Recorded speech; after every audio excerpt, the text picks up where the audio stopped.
سرک دشتیارچی کندوز که در مربوطات ولایت کندوز موقعیت دارد، بخشای از آن قبلا ساخته شده و کار اعمار بخش متبقی آن به طول 20 کیلومتر از سوی ریاست فوایدامه به ارزش بیش از 498 میلیون افغانی با یک شرکت خصوصی قرارداد شده و همکنون به گونه جدی جریان دارد. اسفالت‌ریزی 20 کیلومتر سرک ولسوالی دشتیارچی یکی از سرک‌های مهمی است که به ارزش 498 میلیون افغانی با سکتور خصوصی قرارداد شده. البته هزینه از زیر امارات اسلام افغانستان توسط وزارت فوایدامه افغانستان میپردازه که تحت نظر ریاست فوایدامه ولایت کندوز تطبیق می‌گردد. انجینران پروژه نیز اطمینان می‌دهند که کیفیت کار این پروژه در سطح بلند رعایت شده و مواد مورد استفاده با نظارت دقیق تکنیکی به کار گرفته می شود.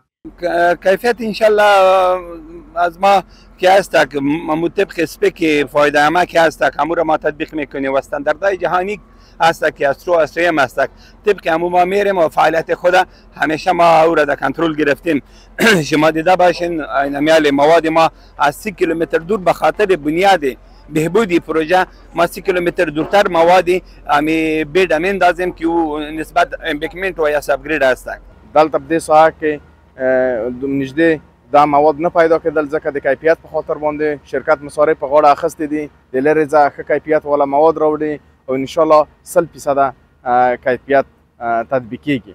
باشندگان محل از آغاز و پیشرفت این پروژه ابراز خرسندی کرده میگویند که با تکمیل شدن این سرک مشکلات ترانسپورتی آنان برطرف خواهد شد و زمینه انتقال سریع و مسئول محصولات زراعتی و تجارتی به بازارهای داخلی و خارجی فراهم می‌گردد.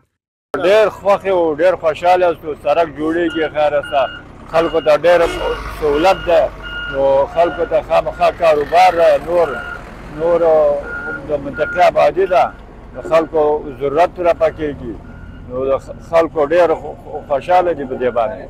سہولت خو دومره راځي چې مثال ګوره منګه به دلته یو ساعت انتظار و موټر به نه پیدا کېده اوس د خدای فضل 10 روپۍ رکشې ته ورکه